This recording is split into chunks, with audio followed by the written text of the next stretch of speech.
अब त्रिलोचन सिंह ने कल अपना वहां से नामांकन भी दाखिल कर दिया करनाल विधानसभा के उपचुनाव के लिए। नामांकन करवाने के लिए त्रिलोचन सिंह जी के साथ में पूर्व मुख्यमंत्री भूपेंद्र सिंह हुड्डा भी मौजूद थे और हरियाणा प्रदेश कांग्रेस के अध्यक्ष चौधरी उदय भान भी मौजूद थे। नामांकन तो दाखिल किया त्रिलोचन सिंह ने, लेकिन उनके पास पार्टी की तरफ से फॉर्म ए और फॉर्म बी दोनों नहीं थे, यानी कि पार्टी का टिकट नहीं था उनके पास।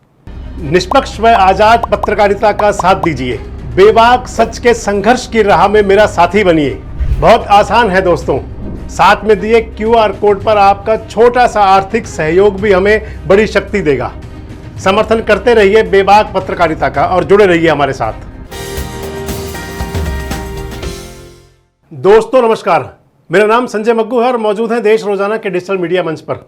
करनाल विधानसभा का उपचुनाव होना है। करनाल विधानसभा का उपचुनाव इसलिए होना है क्योंकि जो वहां के विधायक थे मनोहर लाल, जो लगभग 9.5 साल 9.25 साल हरियाणा के मुख्यमंत्री रहे, और उन्होंने 11 मार्च को हरियाणा के मुख्यमंत्री पद से इस्तीफा दे दिया।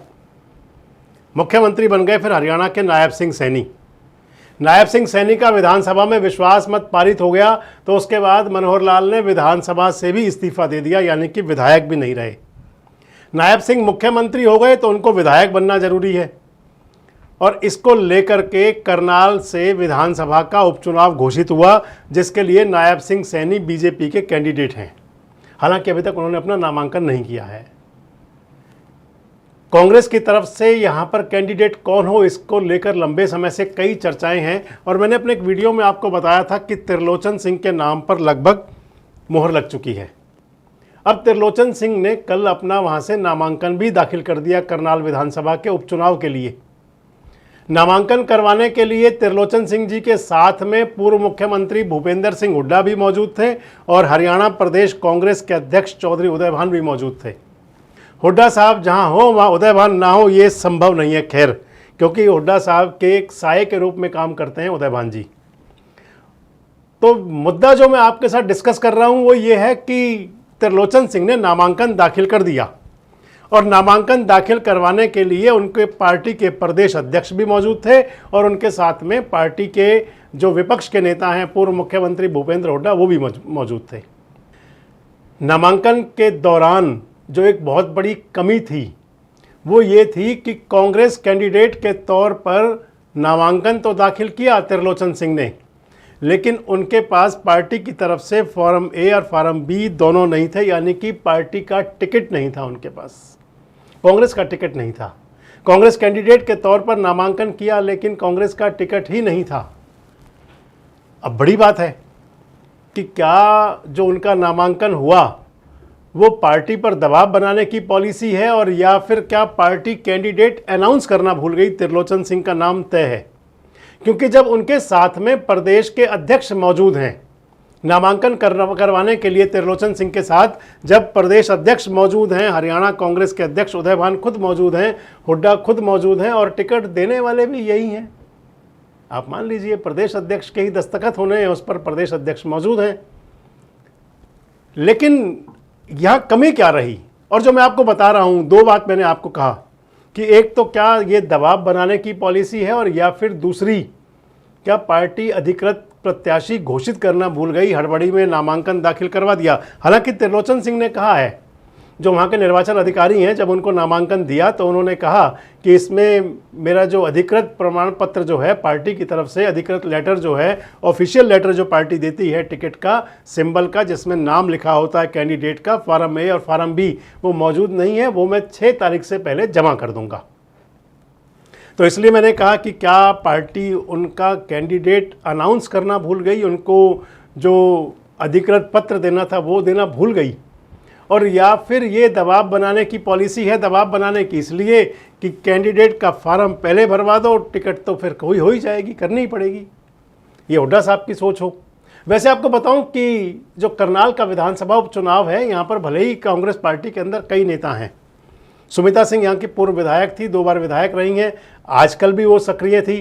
त्रिलोचन सिंह पिछला जो चुनाव था 2019 का, उसमें कांग्रेस के कैंडिडेट थे, और त्रिलोचन सिंह ने अच्छी टक्कर ली थी, टक्कर बढ़िया ली थी मनोहर लाल जी के साथ में। हालांकि इलेक्शन तो वो 40,000 42,000 से ज़्यादा वोटों से हारे थे, लेकिन जो मुकाबला हुआ था वो मुकाबला भी ठीक था। त्रिलोचन सिंह का मतलब कोई ऐसा नहीं था कि उनको वॉकओवर दे दिया गया हो मनोहर लाल जी को। और अब जब नायब सिंह सैनी कैंडिडेट हो चुके हैं, ओबीसी कार्ड खेल दिया है भारतीय जनता पार्टी ने, अब इसे ओबीसी कार्ड खेलना कहें और या फिर क्योंकि ओबीसी मुख्यमंत्री दे दिया हरियाणा को नायब सिंह सैनी के रूप में, और मुख्यमंत्री बनने के बाद में उनका, क्योंकि वो विधायक है नहीं, 6 महीने के अंदर अंदर उनको विधायक बनना जरूरी है। 12 मार्च के हिसाब से 12 सितंबर तक उनको विधायक बनना है। 12 मार्च को वो मुख्यमंत्री बने थे तो 12 सितंबर तक उनको विधायक बनना जरूरी है। 6 महीने के अंदर अंदर इस सब को लेकर के चुनाव हो रहा है, उपचुनाव। हाईकोर्ट में भी मामला गया था, लेकिन मुद्दे पर तो मैं उस पर हूं कि टिकट आखिर क्यों नहीं हुआ त्रिलोचन सिंह का, और बिना अधिकृत पत्र के उन्होंने नामांकन पत्र दाखिल क्यों किया।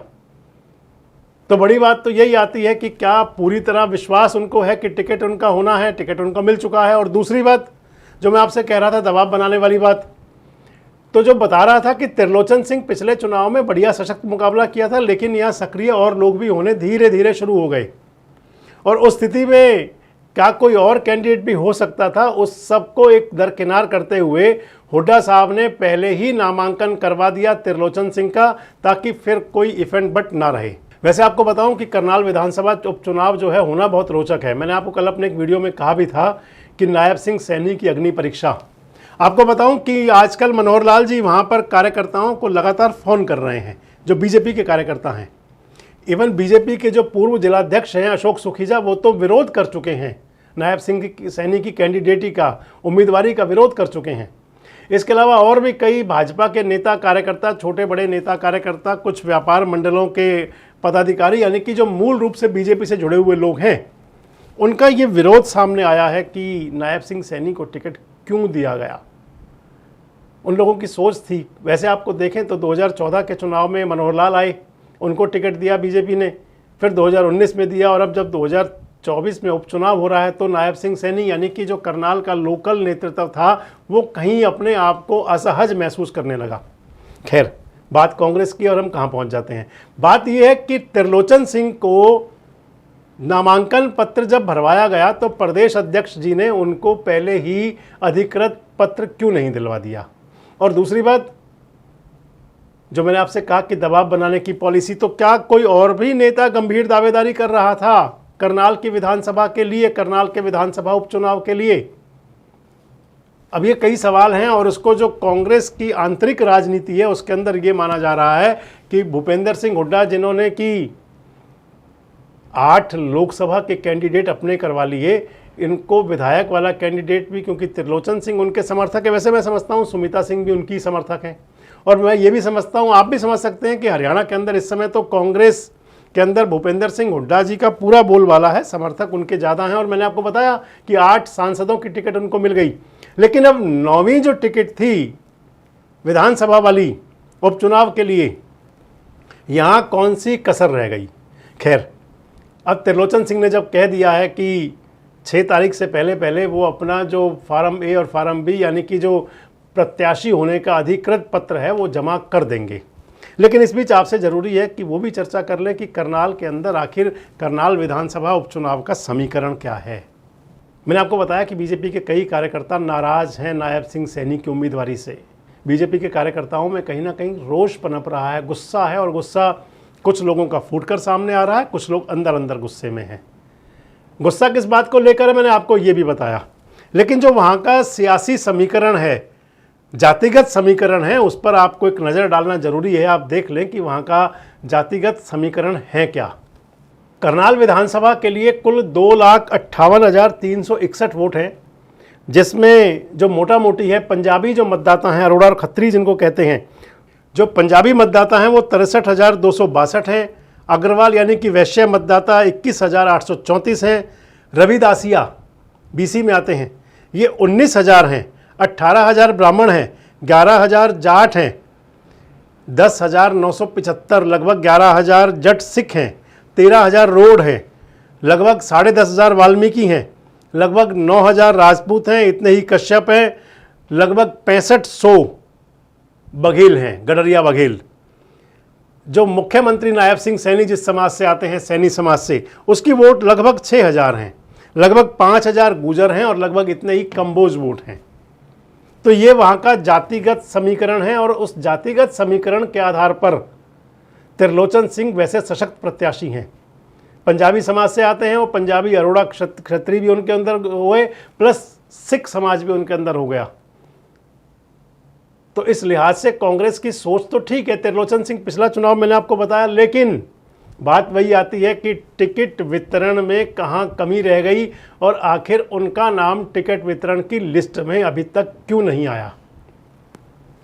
आपको क्या लगता है जो मैंने आपसे कहा कि क्या ये कोई दबाव बनाने की राजनीति है, या आपको क्या लगता है कि कांग्रेस जल्दी जल्दी में जो कैंडिडेट देने थे हरियाणा के, उसके बीच में विधानसभा उपचुनाव कैंडिडेट देना भूल गई? और आपको क्या लगता है कहीं कोई और खिचड़ी तो नहीं पक रही? कमेंट्स बॉक्स में अपनी प्रतिक्रिया जरूर दें और इस प्रकार के वीडियोस अपडेट्स के लिए हमारे साथ जुड़े रहें, देखते रहें देश रोजाना। हमारे साथ जुड़े रहने के लिए देखते रहिए देश रोजाना का यूट्यूब चैनल सब्सक्राइब कीजिए। साथ ही देश रोजाना की खबरें सबसे पहले देखने के लिए प्रेस कीजिए बेल आइकन।